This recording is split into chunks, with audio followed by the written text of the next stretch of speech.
Talkline Network Radio, America's longest-running Jewish broadcast network, the voice of the Jewish community.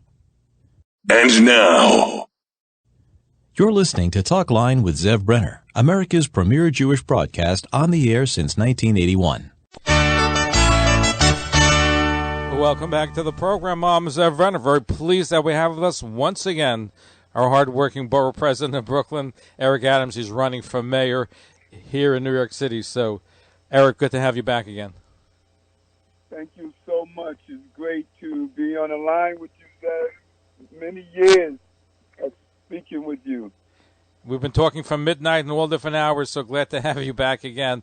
And I want to thank Nasha Shapiro for facilitating and Rabbi Abe Friedman over the years. I think you go back with Rabbi Abe Friedman in your office at least 10 or 15 years, if I'm not mistaken, right? Yes, so true, so true. So I know you have a good staff. Speaking of your staff, I just heard a news report that one of your staffers was knifed. Yeah, it was a volunteer, a very active volunteer, a young man that has had some run-ins with the law. But since 2017, he had his life. He was putting it on the right track, and he was inspired by the campaign and came out and just volunteered on a regular to really push the message out. And, you know, I'm always trying to help young people turn their lives around, and this is what we were trying to do with this young man. He was a volunteer. He wasn't on payroll. He was a volunteer that was just really passionate about this campaign. We hope he recovers, and we know we don't know who's behind it. We don't know if it's a rival campaign or just something else that happened. Yeah, we're unsure of what's the real story behind the assault on him, but it's clear that someone was the aggressor. He was not an aggressor at all to this, and so the police is doing a thorough investigation, and I'm sure we'll find out more. Okay, I'm sure we'll be on top of the situation. And I also saw that you're offering a $2,000 reward. The headline in the papers today. Yeah, the $2,000 reward is not connected to the stabbing. It's connected to the incident where the two young children were on their way to the store. They got caught up in the crossfire of a gang member appearing to try to assassinate another person, and they looked like the individual either tripped over the children or tried to use them as a shield, but in any case, the shooter continued to shoot and tried to kill the person, and we're just really lucky that the children are still alive. Well. Thank God for that. So hopefully that the children are alive. We're seeing crime in the city. We'll get to touch crime in just a few moments. How's the campaign coming along? It's only literally such a short amount of time to primary day. How's it coming along?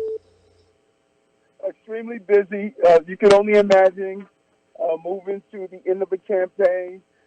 We see it as that it's imperative to use these next 2 days to get our message out to voters. We're excited about what we're seeing, the good energy out there, and we're going to spend the next 2 days of really energizing the voters. But it's very busy from sun up to sundown, but we're looking forward to a victory and becoming the next mayor of the city. Now, today, it seems like a thankless job to be in public service, to be in elected office. So tell us about yourself. What made you decide that you want to commit your career to being in the public limelight and being in public service? You know, Zev, it's a number of things, but probably at the heart of it is that this city has betrayed New Yorkers for so long. Taxpayers are doing their job. Government has not done its job. I went through the public school system, Zev, not understanding why I could not learn, why I could not comprehend information. I was bullied and teased as a child. People said I was lazy. And it wasn't until I finally finished high school and while enrolled in college in a remedial course, I heard a documentary that another student was watching on learning disability, and I learned that I had a learning disability. And I was able to get assistance and teach myself to overcome that disability, and went from being a D student to a student on the dean's list throughout much of my college year. And that taught me that I was lucky. How many families of all of our communities, particularly even when you look at the Jewish community, they fight to get services for their children who are dyslexic or have a learning disability. And I believe we have to stop betraying New Yorkers, because if we don't educate, we incarcerate, and we prevent people from having a true, rich life. And so I don't think our city should be lucky to get housing, lucky to not be the victim of a crime, or lucky to live in the right zip code for health care, or lucky to be a child to get the resources. I want a city not about luck, but about opportunity, and I'm committed to doing that.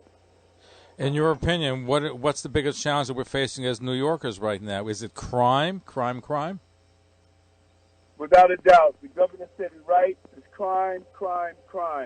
And it's crime, and the lack of public safety is connected to our prosperity. The prerequisite to prosperity is public safety. And if you can't get to your place of employment safely on the train, no one is going to want to come back to the city. Our high-income earners, they pay 51% of our taxes, and they are only 65,000 New Yorkers. They don't want to come to the city because they want to leave the city, actually, because of crime. Tourists, multi-billion-dollar industry. People are not going to stay here if we continue to have this crime problem. You can't have a 3-year-old child shot in Times Square and expect people to stay inside this visitor city. So we have to get crime under control, and if we don't, it's going to impact our recovery. Absolutely. We're suffering from COVID, and COVID led to people to leave New York, and you add crime on top of that, and you have, especially in Manhattan, you have a mass exodus of people. Yes, slowly people are coming back, but a lot of people have left, Derek. So how do we get them back? How do we save businesses that went out during this time period as well, during the COVID crisis?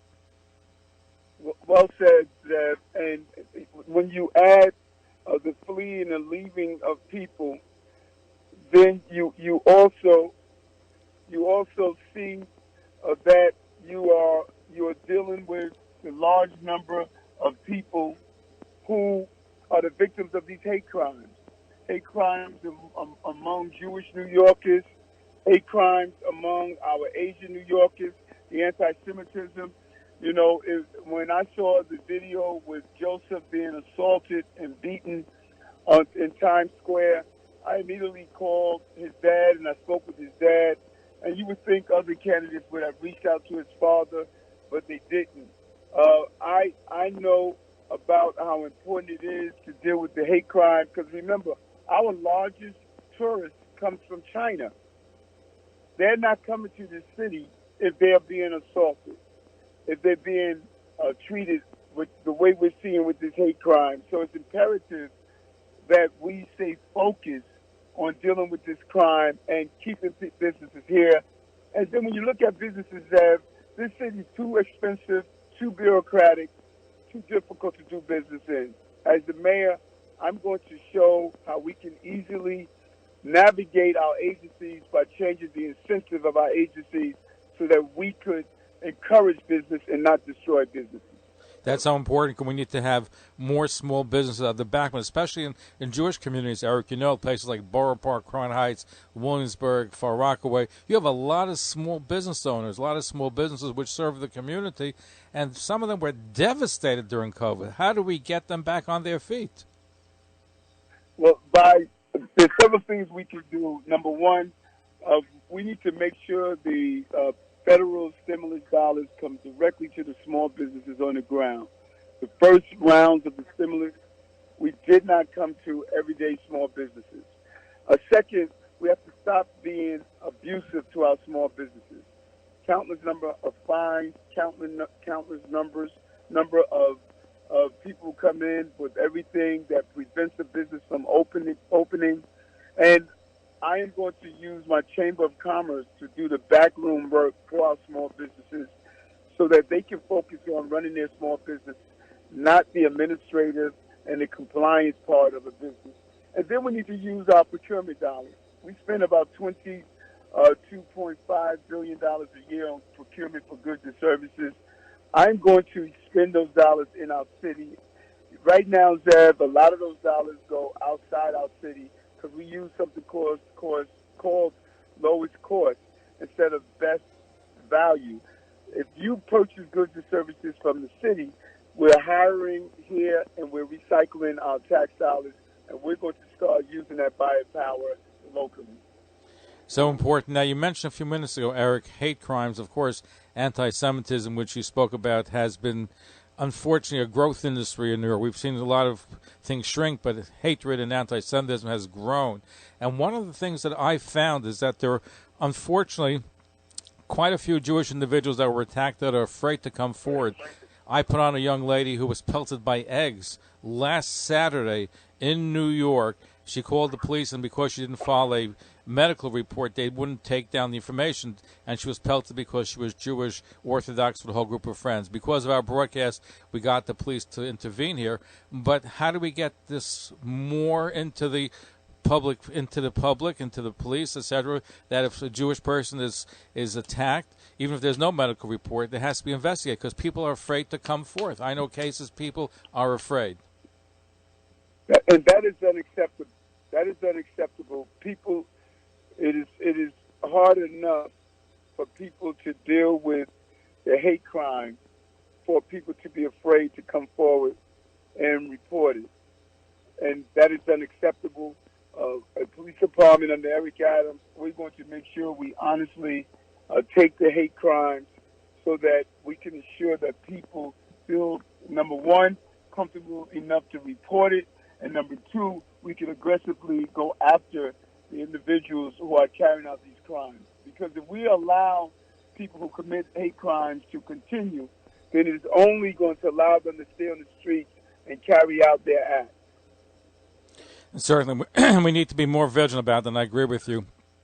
Now, the Jewish community represents about 20-25% of the voting bloc here in New York. I know you've reached out to the Jewish community.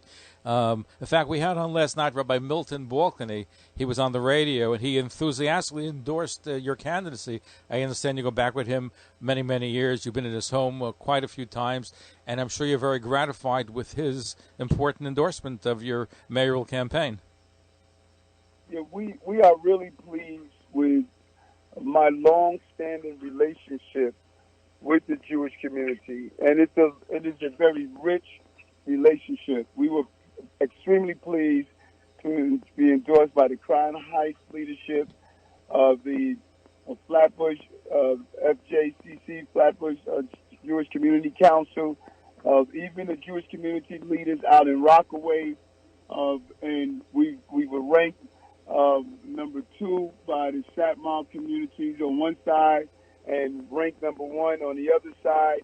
And so our support from the Jewish press, the Jewish voice, so many different Jewish organizations is just really something that we are proud of. And we believe that we're going to continue to get the lion's share of a very strong Jewish vote, and we're excited about it. And the Jewish community, they know who I am. They know how long and committed I've been. I've served in Brooklyn as the borough president. I like to say Brooklyn is the Tel Aviv of America. We have the largest Jewish population than anywhere else outside of Israel, and I'm excited about the relationship I've established throughout the years. Absolutely, and you mentioned the FJCC, the Flatbush Jewish Community Coalition. Morty Melman of the FJCC was on the air last night. I know that they endorsed you, as you mentioned, some of the other groups that endorsed you in the last number of weeks.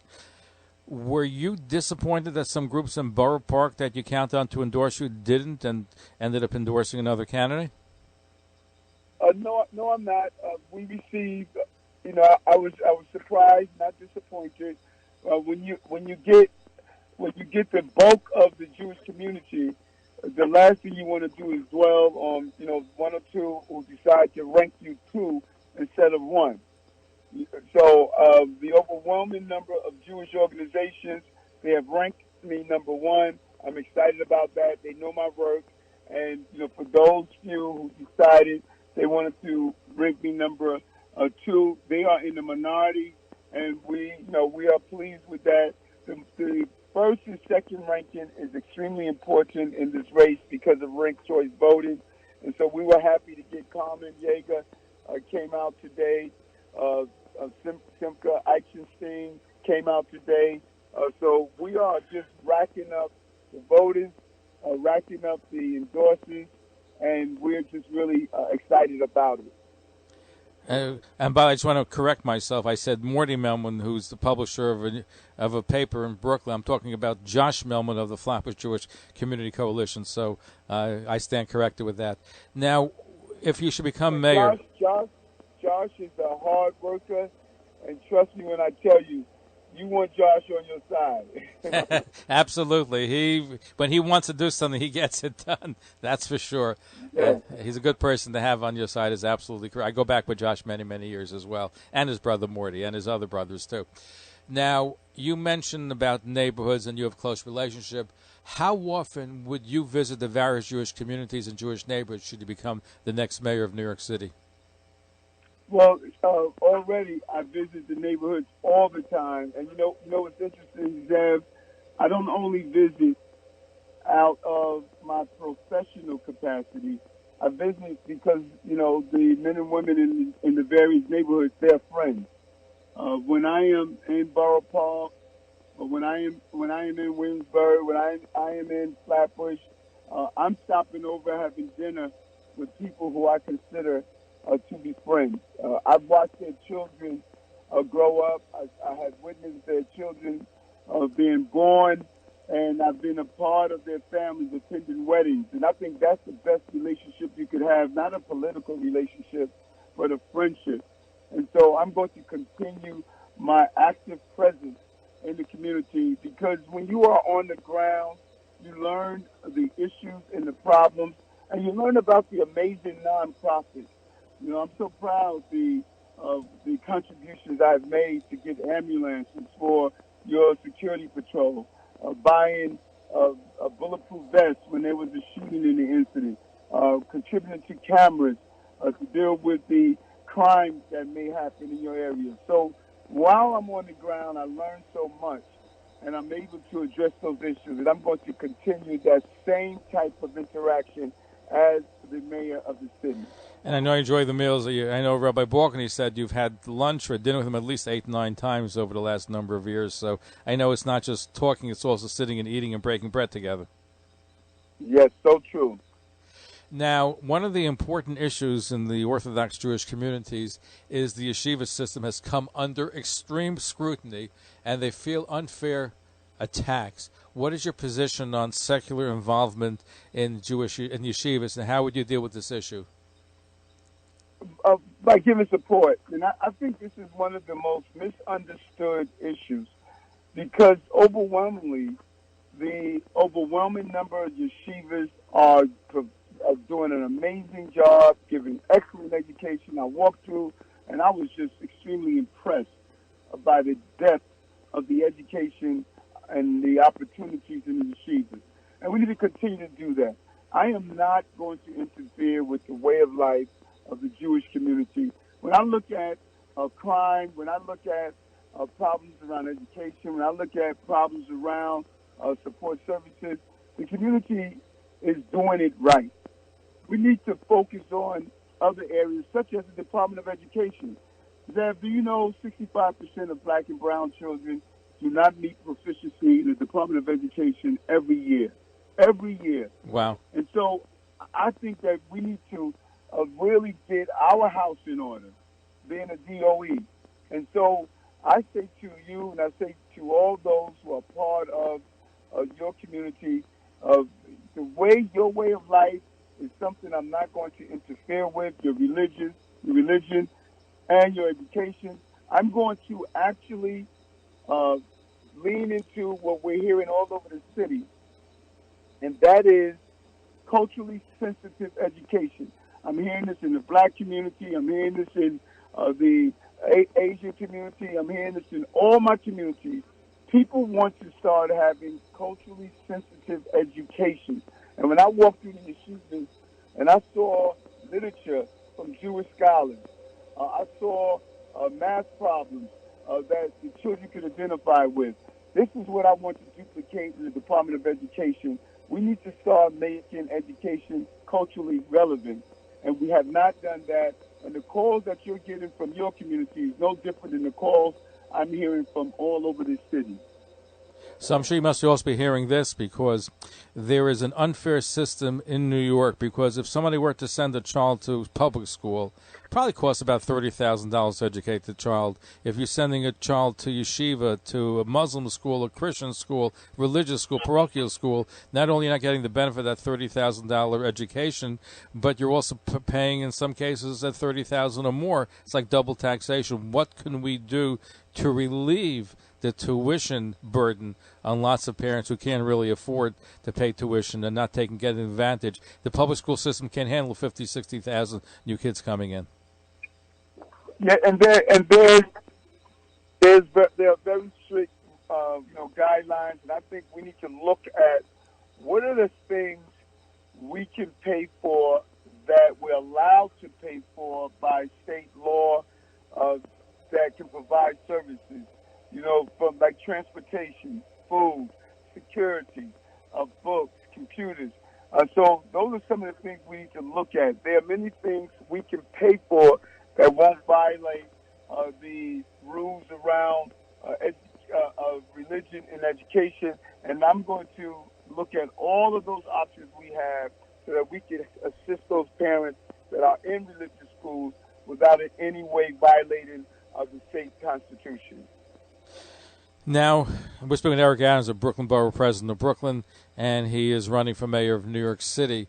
Now, it used to be all the candidates visited the three I's, Israel, Ireland, and Italy. Obviously, with COVID, didn't happen this year, but I know you have a connection with Israel. I'd like you to clarify. I was very intrigued by a statement that you said, I visited Israel twice. I'm going back again. I'm going to try to find a plot of land so it can be my retirement place. I love the people of Israel, the food, the culture, the dance, everything about Israel.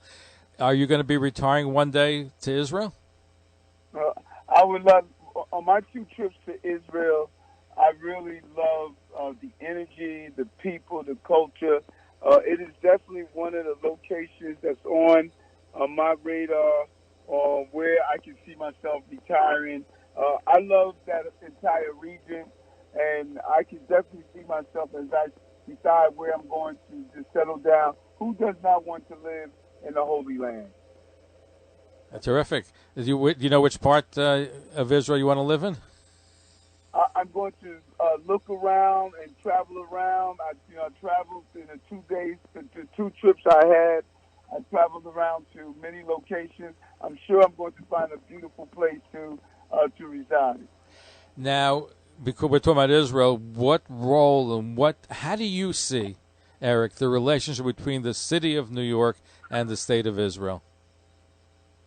We've always had a great relationship with Israel. The city, as I stated, Brooklyn has the largest Jewish population outside of Israel, and we're going to continue that and foster that. We're going to look at not only business entities, but culture, as well as having our children do exchange programs. And then we're going to look at some of the amazing technology. Many people are not aware that Israel is leading in some of the most groundbreaking technology globally. We're going to really look at everything from cybersecurity. Cybersecurity is not only what happens in your computer, but there's the issue around computers are now used and with brakes and other things on your cars. And so we're going to continue to invest and develop that relationship with Israel to make sure that we continue to expand on these different entities and grow. Certainly important, and we have to have a stronger relationship, which I'm glad to see. New Jersey has a special department dealing with Israel and investments. I think it's the only state in the union that has a special department. Maybe we can do the same thing in New York City. Yes, so true. And there's great opportunities for intergovernmental exchange that we're looking for and we're looking to accomplish. Is there any particular Jewish leader or rabbi who's inspired you over the years? There's one rabbi that has really touched me, and that's the Grand Rebbe from Crown Heights. His energy and spirit, and I know a lot of rabbis, and, they are very inspiring. We have great relationships. But, when I went to the gravesite of the Grand Rebbe last week, and just his words of encouragement and how he dedicated his life to bringing people together, and he continues to inspire me today. Out in Queens and Springfield, part of Queens, the number of people, the thousands of people who were there, it just shows how he has inspired a great deal of people, and he's one of the individuals that I draw a lot of energy from, and just you can still feel his spiritual presence. And you're referring to the Lubavitcher Rebbe, Rabbi Menachem Mendel Shirson of blessed memory. Finally, my last question. I asked you this before, so I want to see now that things are becoming more normal, you're going to more events. Is there any particular favorite Jewish food that you enjoy on the campaign trail? I want and I need people to understand that I'm not a new friend, I'm an old friend. And it's time for your old friend to move into City Hall so we can create a safe city, an affordable city, and a fair city.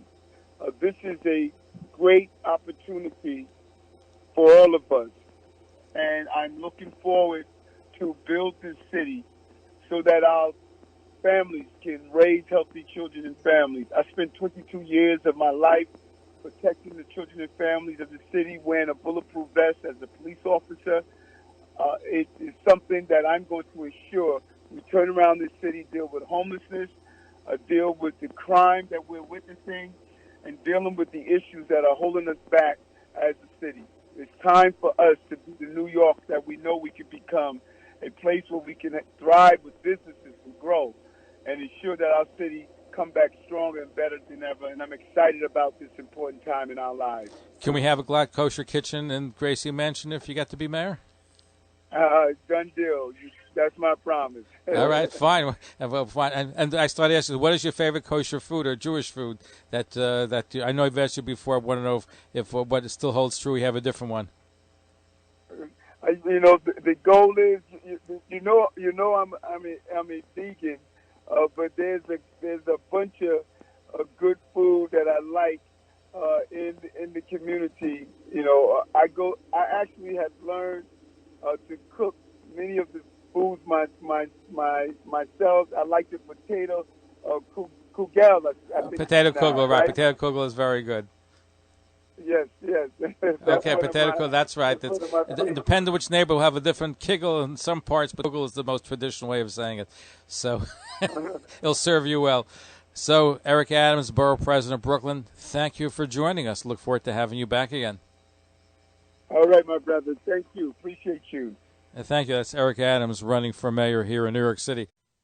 Talkline radio and TV with Zev Brenner is just phenomenal. Everybody concerned about the Jewish community should listen and watch. He has the best guests. He asks the most interesting questions. He's always so well prepared. It's talk radio and television from a Jewish point of view at its very best. To advertise on the Talkline network and Talkline's email and social media blasts reaching over 70,000 people, please call 212-769-1925, extension 100. That's 212-769-1925, extension 100. Or email info@talklinenetwork.com. Thanks for listening.